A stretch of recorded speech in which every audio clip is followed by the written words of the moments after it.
Hey everyone, welcome back to my channel. My name is Nan.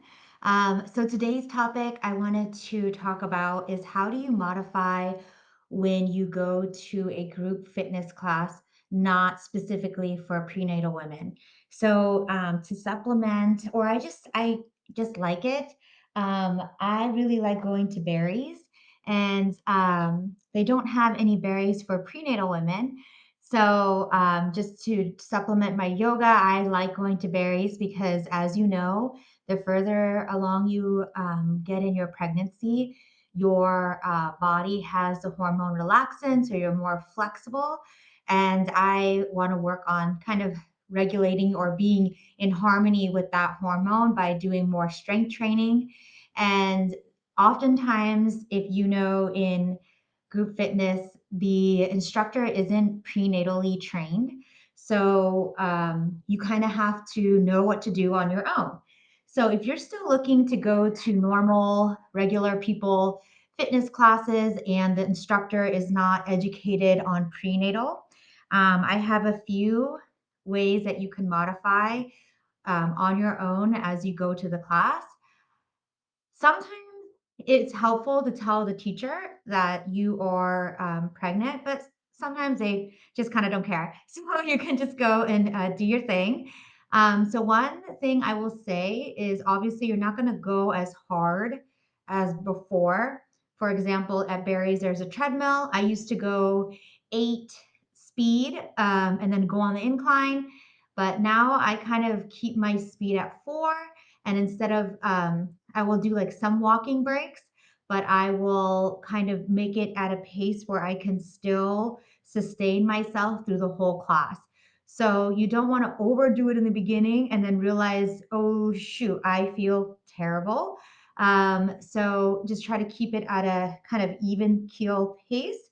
And another thing is take breaks often. So when you transition to the next move, you want to take a break, check in with you and your baby, see if everything is feeling fine, and then do the next thing. Okay. So I know it's easy to get all up in the hype of the energy of the class.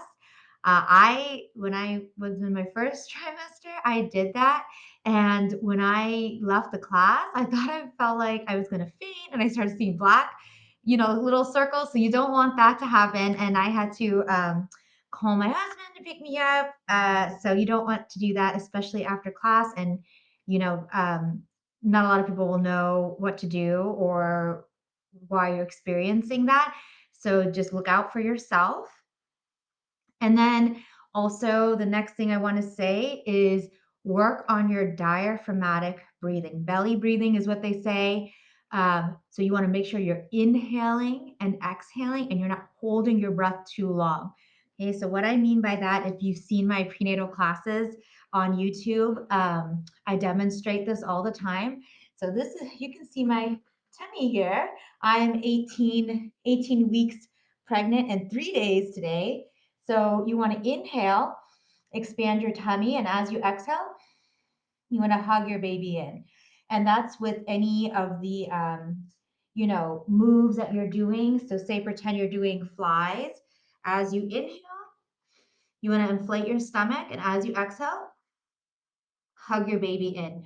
So you want to link, just like any yoga class, any movement that you're doing in any fitness class, you want to link the breath with the movement. So there is no holding on the breath. You know how like power lifters hold the breath.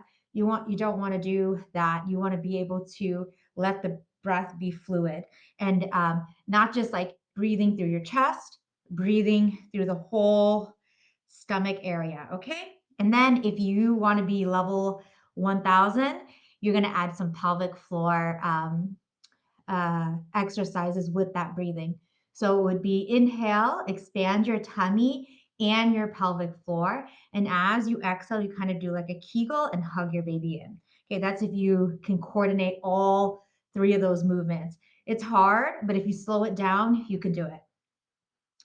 The other thing that they don't tell you, well, of course, they're not going to tell you because it's a normal class, but you don't want to do crunches, okay? And you'll start to feel it yourself especially if you've been working out a ton and you're a yoga person, you'll feel the difference in your body because you're more awake and conscious of yourself. But say you're not, you're really up in your head and you're not really feeling your body, or you're just not used to feeling your body. I would not do any crunches or really tight twists. Okay. So, like in yoga, you guys know the twisted chair move where you hook your elbow to the outside of the opposite knee. That's a closed-ended twist, okay? Or if you're in high crescent lunge and you're twisting your torso towards the side, that's another closed-ended twist. So those type of movements, or like bicycle crunches, right knee to left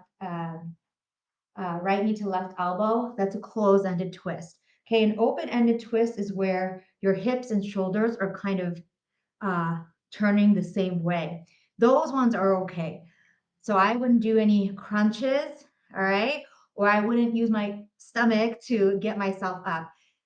You also have to modify how you get up and get down, and you want to take your time, okay? So you may be, for me, when I even like tie my shoe and get up super fast, like I used to, I get a little bit dizzy, so, especially when you transition to different exercises in your classes, make sure you take your time and make sure you roll to one side and push your way up instead of, jerking yourself up with your core or using your leg to thrust yourself up. Okay, so just taking a little bit easy in the transitions of getting up and getting down, not going too fast to where you're starting to see stars or feeling a little dizzy. Yeah. Okay. And then what else yeah. So I basically said get up and get down slowly, especially if you're still going to a normal vinyasa class when they're doing sun salutation. You're going to take a little bit more time to do the sun salutation and also the chaturanga, so the push up. In the push up in the yoga class, you want to make sure you're hugging your baby in and not letting your core poke out. So if you remember when you didn't have the baby and you're doing some crunches, sometimes your stomach kind of pokes out, right? So that's what we don't want to happen. We want to wrap the stomach in, okay, and keep that a solid round stomach with no teeping. And that's just to protect your core, or that this they call it, is it the linea alba? I'm not really good at anatomy, but I know what I'm talking about. But the area, right, that connects your two abs together, you don't want that to split, right? So that is just working on the TVA, which is wrapping from the back all the way to the front to keep all that together, allow it to stretch, okay, but not rip. So all those tips will help you modify your moves to any of the fitness classes that you attend. That's just group fitness, generally open for all, for the public, for all people, pregnant or not pregnant. Um, yeah, so hopefully that's helpful and that you still feel, confident and welcomed into those classes. If you have any questions, feel free to contact me. And if you're looking for a mom friend, I'm also looking for a mom friend. So that's my new thing, because well, some of my friends are already moms. I have no pregnant friends, and then some friends are just dating. So yeah, if you have any questions or you're looking to connect, feel free to reach out to me. All right.